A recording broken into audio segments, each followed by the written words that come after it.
الحمدللہ رب العالمین والعاقبۃ للمتقین الصلاۃ والسلام علی سید الانبیاء والمرسلین الصلاۃ والسلام علی عبدہ ورسولہ محمد المصطفیٰ امام الانبیاء خاتم النبیین وعلی آلہ اصحابہ الطیبین الطاہرین رضوان اللہ تعالی علیہم اجمعین. ہزار بار بشویم دہن ز مشک و گلاب ہنوز نام تو گفتن کمال بے ادبیست ادب گاہست زیر آسماں از عرش نازک کر نفس گم کر دمی آیت جنید و پا یزید اینجا. ناظرین السلام علیکم ورحمۃ اللہ وبرکاتہ. پروگرام شریعت کے آئینے میں آپ کا میزبان سید کاظم شرفی آپ تمام کا تہ دل سے خیر مقدم کرتا ہے. ناظرین الحمدللہ رمضان المبارک کے اختتام کے بعد اب وہ وقت آ گیا ہے جب عالم اسلام میں جو لوگ اتنی استطاعت رکھتے ہیں، متمول ہیں کہ وہ حج کر سکیں، تو وہ جو ارادہ کر چکے ہیں ان کے لیے اب وقت آ چکا ہے کہ وہ اللہ تعالیٰ کی بارگاہ میں حاضری کے لیے رخت سفر باندھیں. دنیا بھر سے عازمین مکہ مکرمہ کی طرف روانہ آہستہ آہستہ ہو رہے ہیں. انشاءاللہ العزیز یہ سلسلہ ہندوستان میں بھی شروع ہونے جا رہا ہے. ہم گفتگو کریں گے شریعت کے آئینے میں پروگرام میں آج حج کے فضائل سے متعلق انشاءاللہ العزیز، اور خصوصی طور پر پیر کے روز سے پروگرام کا آغاز ہوگا. آئیے ہمارے ساتھ جو مہمان موجود ہیں اسٹوڈیو میں ان کا میں تعارف کروا دیتا ہوں. ہمارے ساتھ موجود ہیں حضرت العلامہ مفتی سے ضیاء الدین نقشبندی قادری صاحب ٹولہ www.ziaislamic.com. محترم پروگرام میں آپ کا استقبال ہے. مفتی صاحب، جیسا کہ شوال کا اختتام ہے اور الحمدللہ عالم اسلام میں اس بات کی خوشی ہے کہ آنے والے ایک مہینے کے بعد پھر سے ایک نورانی سما بندھے گا اور لوگ اللہ کے حضور جو متمول ہیں، جو استطاعت رکھتے ہیں، وہ حج کے لیے روانہ ہونے جا رہے ہیں. کیا افادیت بتائی گئی ہے اور حاجی کے لیے کیا حکم دیا گیا ہے؟ کب وہ اس قابل ہو جاتا ہے کہ مسلمان حج کرے؟ کیا حکم ہے اس سے متعلق؟ الحمدللہ رب العالمین والصلاة والسلام علی حبیبہ سید الانبیاء و اشرف المرسلین وعلی آلہ الطیبین الطاہرین واصحابہ الاکرمین الافضلین وعلى من أحبهم وتبعهم بإحسان أجمعين إلى يوم الدين. أما بعد، فأعوذ بالله من الشيطان الرجيم. بسم الله الرحمن الرحيم.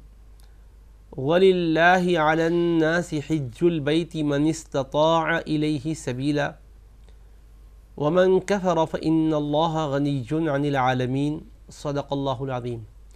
السلام علیکم ورحمۃ اللہ وبرکاتہ. وعلیکم السلام.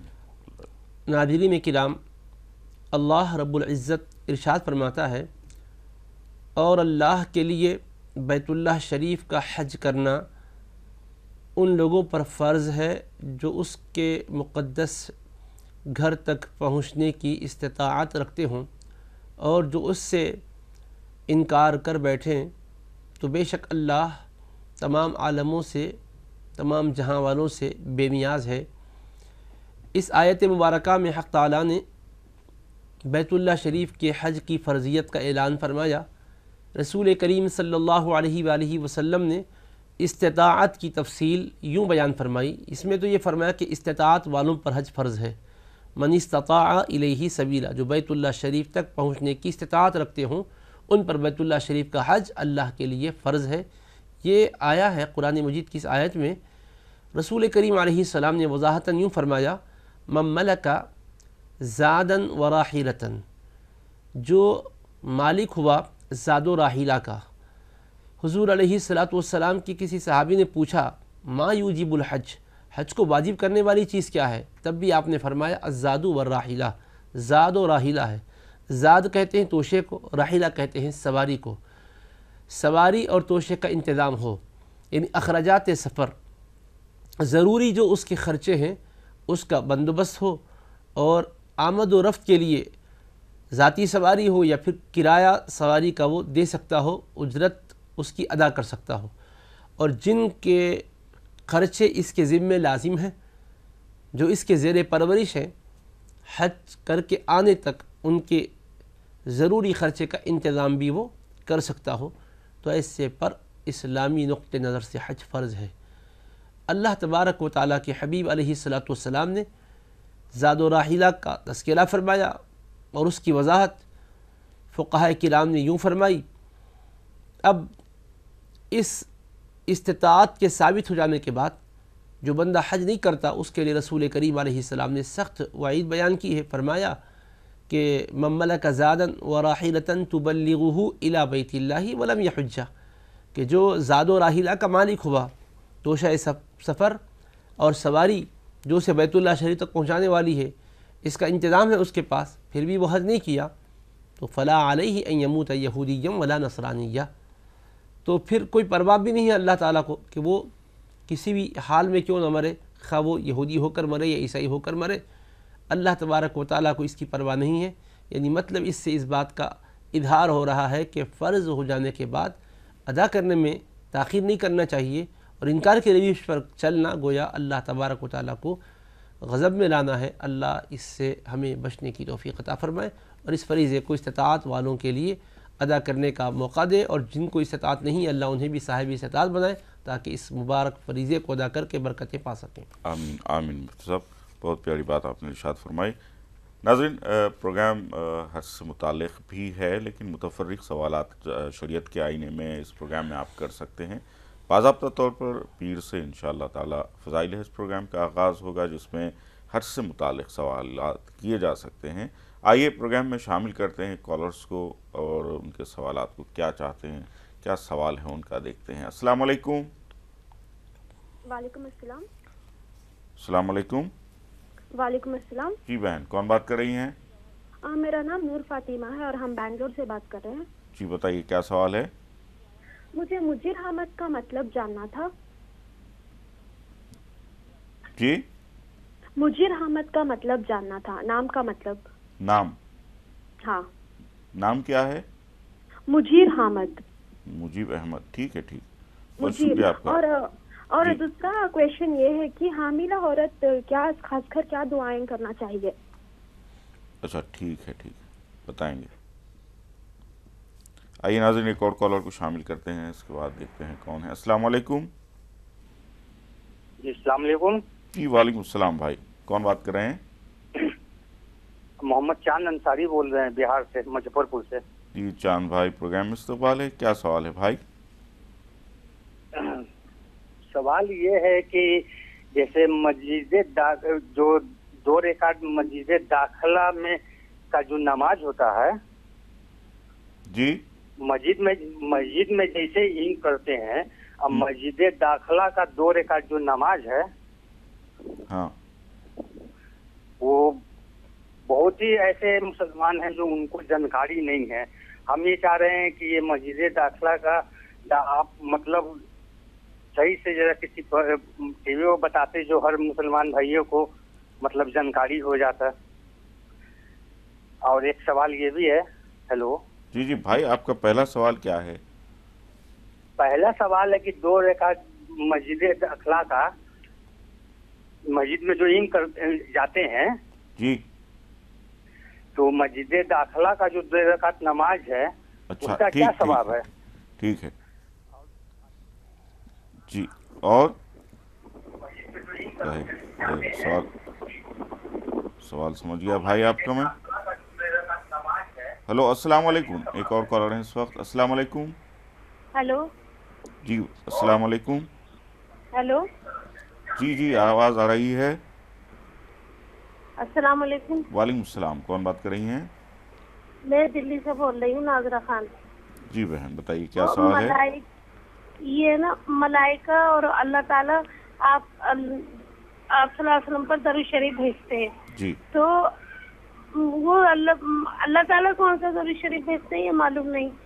اور دوسرا، میں وہاں پر آپ صلی اللہ علیہ وسلم کی زیارت کری تھی قبر کی، جیسے اپنے رشتہ داروں میں گئی ملنے، تو عمرہ تو کرا نہیں، لیکن سب جب واپس آئی تو سب یہ کہتے ہیں کہ تمہیں تو اوپر حج پر سے اتنی دور گئی اور اللہ کا گھر نہیں دیکھا. ان کا گھر مدینے کے پاس تھا, بس میں ان سے ملنے گئی تو انہوں نے مجھے اب مدینے کی زیارت کرا دی.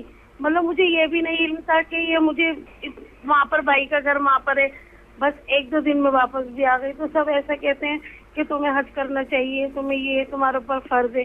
اب ہمارے پاس اتنا پیسہ تو ہے نہیں, لیکن لگن تو ہے کہ کرنا ہے, عمرہ کرنا ہے. ٹھیک ہے, تو ہمارے بتائیں اوپر گے. فرض ہے کیا؟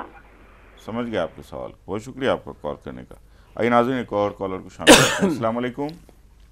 وعلیکم السلام. جی بھائی, کون بات کر رہے ہیں؟ میں اورنگ آباد سے بول رہا ہوں سر, محمد سالار. جی سالار بھائی, بتائیے کیا سوال ہے بھائی؟ سر سوال یہ ہے کہ جیسے کعبہ شریف جب کب تعمیر ہوا تھا اور اس کی تعمیر کس نے کی تھی؟ جی ٹھیک ہے, ٹھیک. بہت شکریہ آپ کا کال کرنے کا, یہ بتائیں گے. آئیے ناظرین ایک اور کالر کو شامل کرتے ہیں, اس کے بعد دیکھتے ہیں کون ہے. السلام علیکم. السلام علیکم. ہلو. ہلو. السلام علیکم. وعلیکم السلام. جی کون بات کر رہے ہیں بھائی؟ آپ مفتی صاحب سے سوال کرنا تھا. جی بتائیے. میرا سوال یہ تھا جی کہ اللہ تعالیٰ نے فرمایا ہے کہ جو میری اور میرے رسول کی اطاعت کر کے آئے گا یہ دنیا سے کامیاب ہوگا. آپ جی. صلی اللہ علیہ وسلم نے بھی فرمائے تھے کہ میں میرے بعد میری امت کے لیے قرآن شریف اور میری سنت چھوڑ کر جا رہا ہوں. جی. جو اس سے دونوں پر سنت پر عمل کرے گا اور قرآن شریف پر عمل کرے گا یہ دنیا سے کامیاب ہوگا. جی بھائی. تو میرا سوال یہ ہے کہ اللہ تعالیٰ کی اطاعت تو لوگ برابر کرتے ہیں تقریباً, لیکن آپ صلی اللہ علیہ وسلم کی سنتوں کو ادا نہیں کرتے ہیں. جی بھائی. جبکہ اللہ تعالیٰ نے کہا کہ میرے ایک ایک حکم کو آپ صلی اللہ علیہ وسلم کے طریقے پر کرنے کا نام ہی دین ہے. تو جو لوگ آپ صلی اللہ علیہ وسلم کی سنتوں کو چھوڑ کر صرف آپ اللہ تعالیٰ کی اطاعت میں لگے ہیں تو اللہ تعالیٰ ان کی عبادتوں کو قبول کرے گا. بتائیں بھائی. جیسے کہ مثال کے طور پر آپ صلی اللہ علیہ وسلم کی سنت ہے داڑھی رکھنا, ٹوپی پہننا. آپ کا سوال سمجھ گیا بھائی, بہت شکریہ کال کرنے کا. آئیے ناظرین وقت ہو چلا ہے کہ وقفے کا, انشاءاللہ جو سوالات ہیں ان کو شامل کریں گے اس وقفے کے بعد.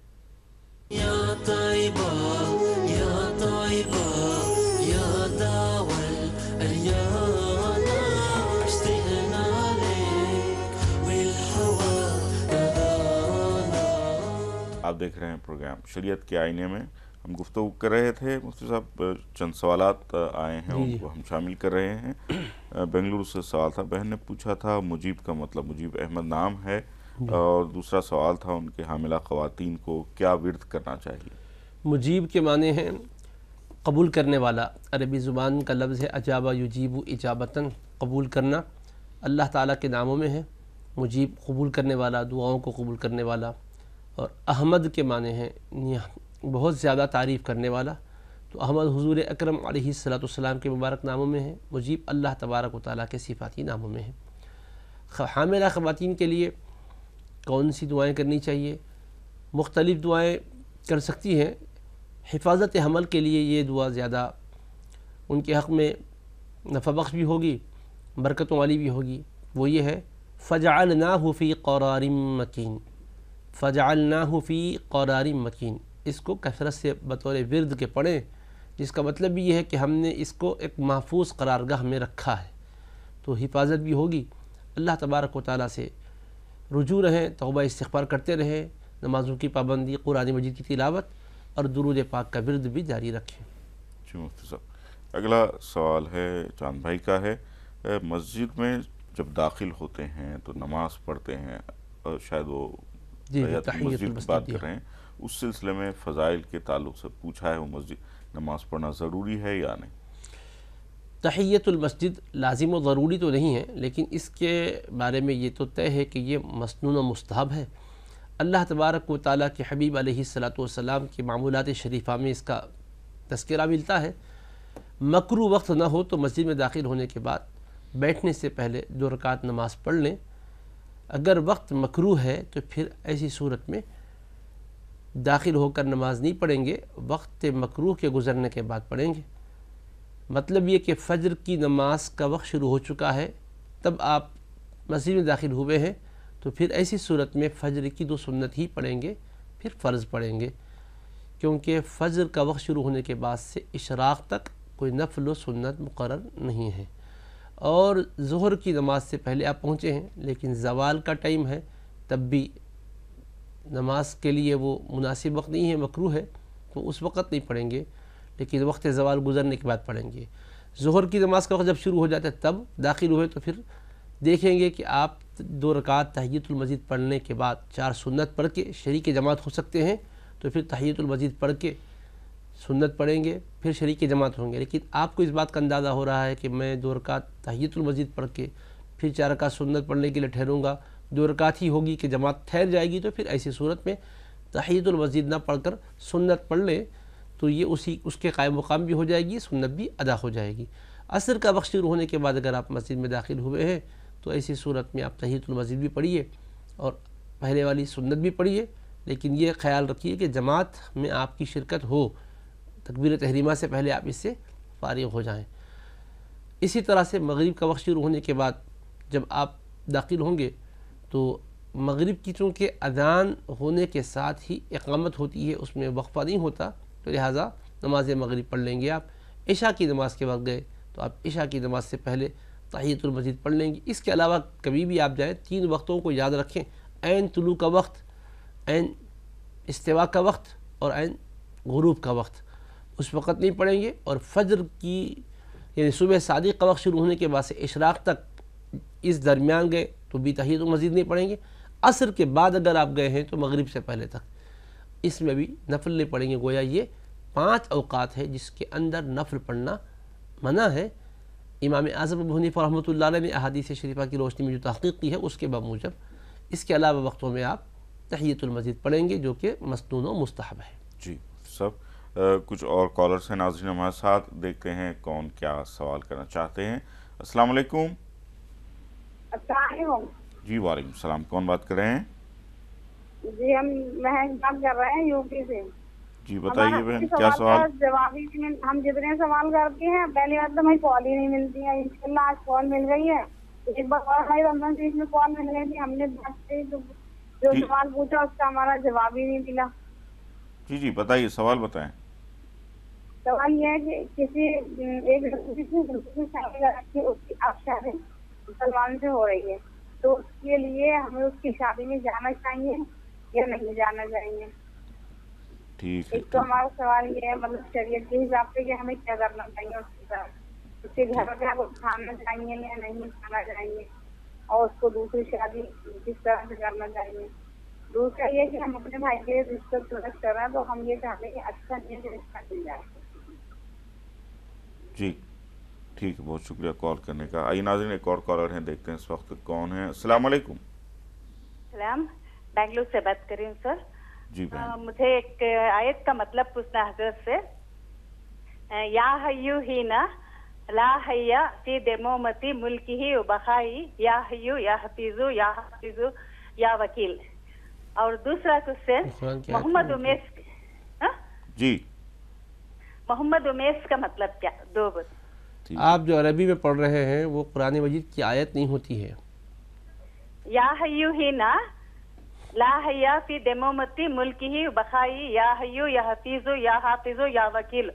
جی جی جی جی بہن، مفتی صاحب بتا رہے ہیں کہ یہ جو ہے قرآن کی آیت نہیں ہوتی، کوئی شاید آپ نے دعا پڑھی ہے، یہ اس کا اقتباس ہے۔ اس کا معنی پوچھنا ہے۔ ٹھیک ٹھیک، اور دوسرا محمد امیس کا معنی پوچھنا ہے۔ بہت شکریہ آپ کا کال کرنے کا۔ آئیے ناظرین ایک اور کالر ہیں، اس کے بعد دیکھتے ہیں کون ہے۔ السلام علیکم۔ السلام علیکم۔ جی بھائی وعلیکم السلام۔ میں ڈونڈاجی سے بول رہا ہوں، مہاراشٹر۔ جی بھائی بتائیے سوال۔ مہاراشٹر ڈونڈاجی سے بول رہا ہوں، حاجی سراج الدین۔ جی السلام علیکم۔ جی جی وعلیکم السلام۔